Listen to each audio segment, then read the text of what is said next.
Le Maroc est un pays de météorites. Pourquoi?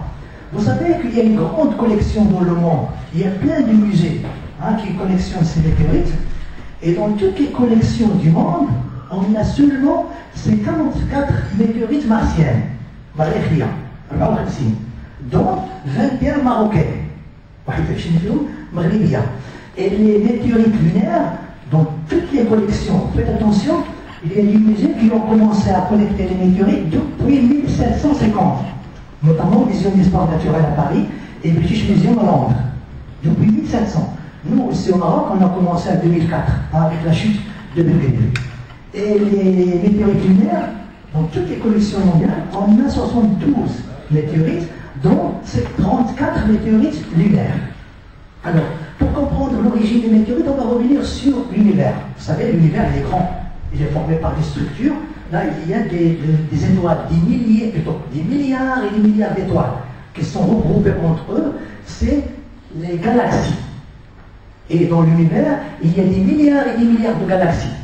Et la galaxie où nous habitons est appelée la Voie lactée.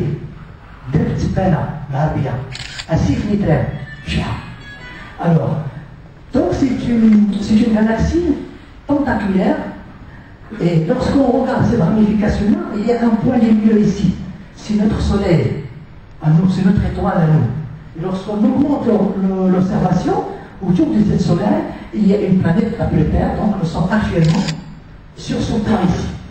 Si je vous montre un petit peu l'observation du système solaire, alors on a le soleil, notre étoile à nous, au centre, entouré par 4 planètes telluriques, rocheuses. Et après, on a 4 planètes géantes gazeuses. Et entre ces deux groupes de planètes, on a une ceinture d'astéroïdes. Ceinture d'astéroïdes, c'est des milliers. On a compté plus de 300 000 astéroïdes. Ils sont dans cette ceinture qui orbite autour du Soleil. Et l'explication, c'est une planète ratée. C'est une planète qui n'a pas pu se regrouper par accrétion parce qu'il y a la force gravitationnelle de Jupiter. Alors, les astéroïdes, ce sont des blocs qui peuvent aller de quelques kilomètres à des milliers de kilomètres. On peut les classer en 3 catégories.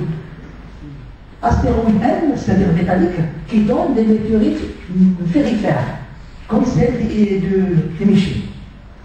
Il y a des astéroïdes S, silicatés, qui donnent des roches, et des silicatés, plutôt des astéroïdes du type C. Ces sont très importants. Pourquoi? Parce qu'ils sont très riches en carbone. Il faut savoir, le carbone, c'est l'origine de la vie, donc on trouve des molécules organiques.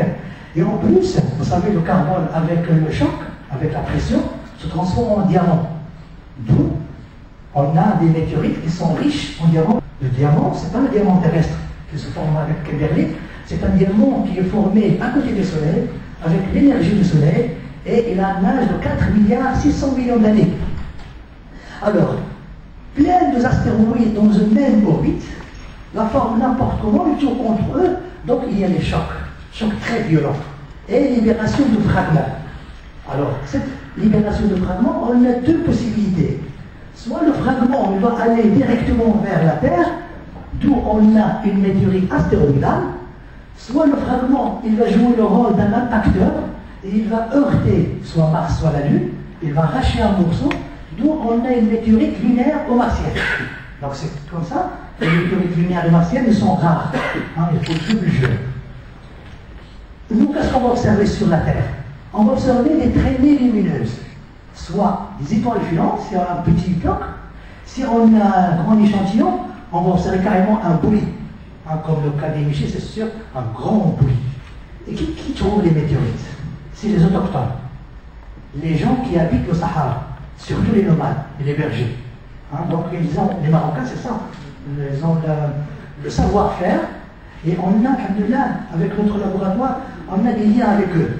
Donc chaque fois il y a une chute, il me téléphone, il vient chez nous, nous on expertise la roche, il nous montre la région, et c'est bien pour nous, la région, on va faire notre étude, et les scientifiques, hein, les allochtones, vont arriver sur le terrain pour faire des études, et sur le terrain, et dans le laboratoire. Et comme ça, on aura des informations, on publie des publications, et on fait des conférences. Là, les météorites sont des cadeaux du Dieu, je dis ça. Lorsqu'on a découvert, d'ailleurs, c'est nous qu'on a déclaré, les premiers qui ont déclaré la météorite martienne de Tapa, appelée maintenant Tissit, scientifiquement, c'est nous.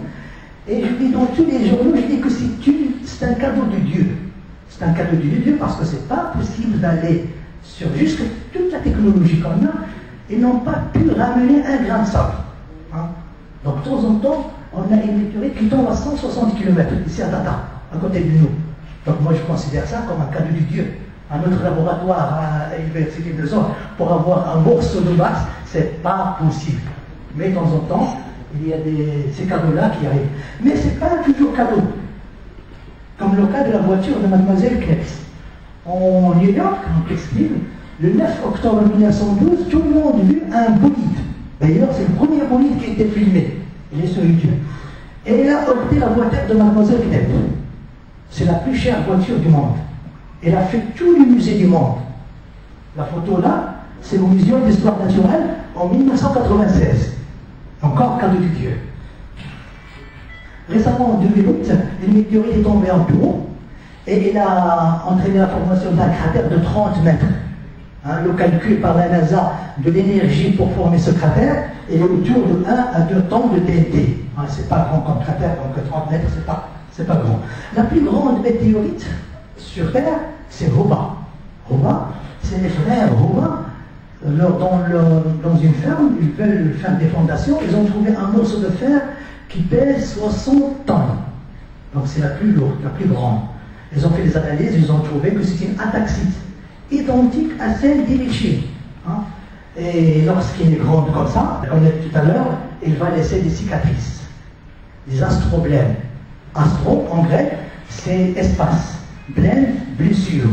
Donc ce sont des blessures de l'espace. Alors sur la Terre, comme on dit toujours, la Terre elle est une planète vivante. La dérive des continents, l'érosion, tout ça, ça efface. Donc on a quelques cratères.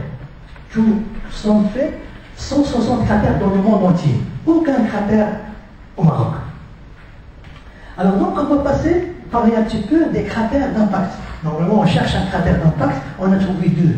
D'où on a appelé le double cratère d'impact. Alors, l'histoire a commencé par une visite de monsieur Nasser, qui est venu dans notre laboratoire avec une sacoche où il a sorti un morceau de fer pour l'expertise. On a fait les études préliminaires, on a compris que c'est une météorite. Mais les phrases qui m'ont intrigué, il m'a dit qu'il y a plein de gens à Énéchir, ils ont la même chose.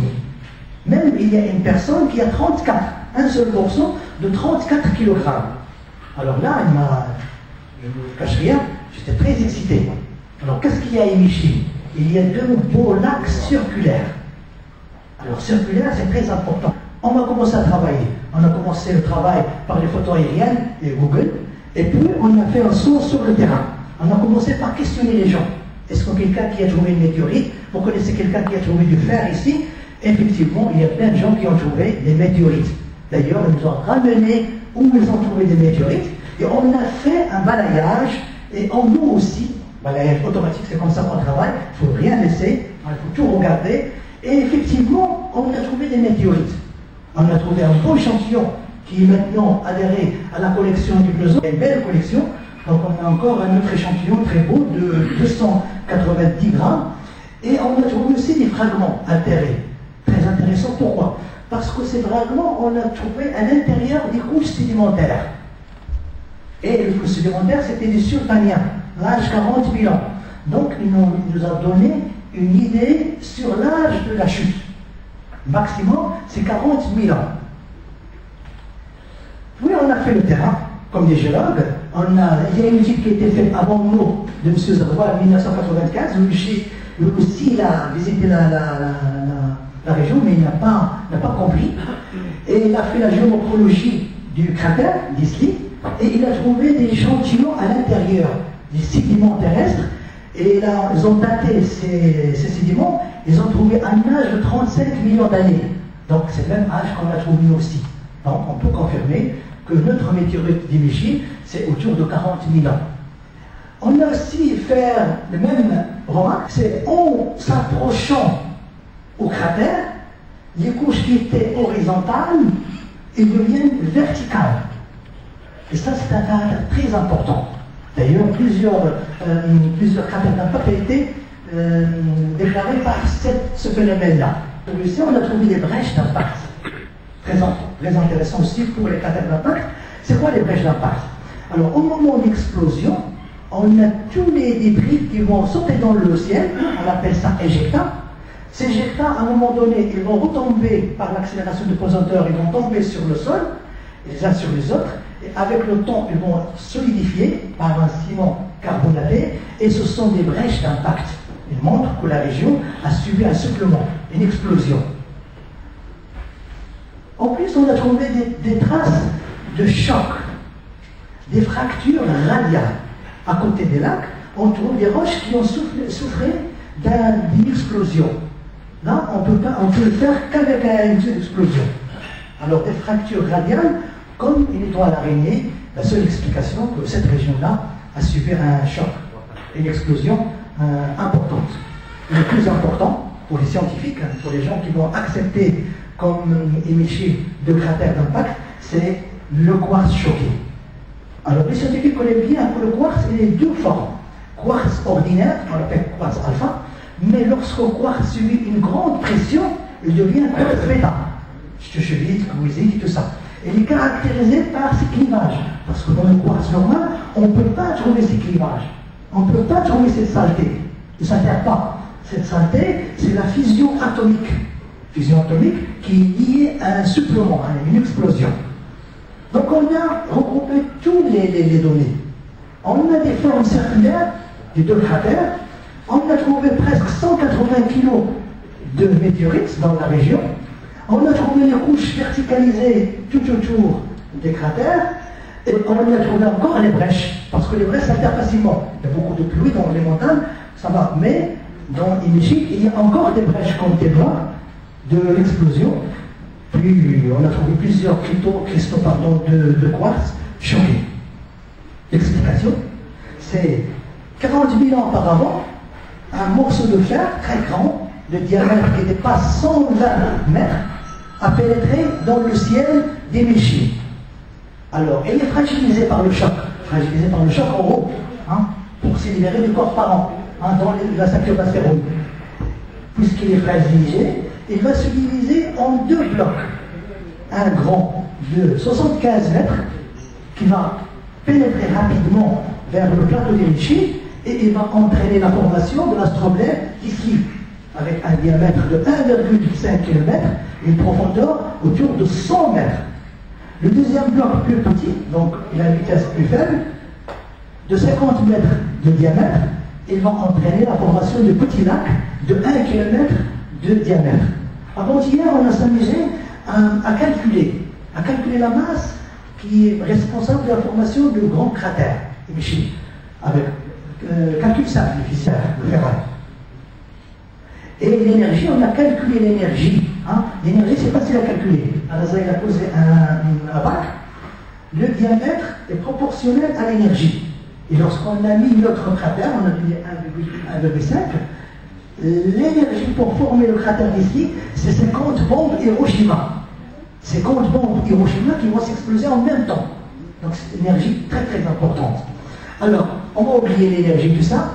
Ce qu'on sait maintenant, c'est une très belle région. C'est une région touristique par excellence. Et cette région est connue par le patrimoine. Donc patrimoine humain et culturel. Vous connaissez l'histoire, la mythologie de lacs, les larmes et tout ça. Nous, donc notre laboratoire il a ajouté à cette région que ces deux lacs, ce sont des cicatrices cosmiques. Et merci.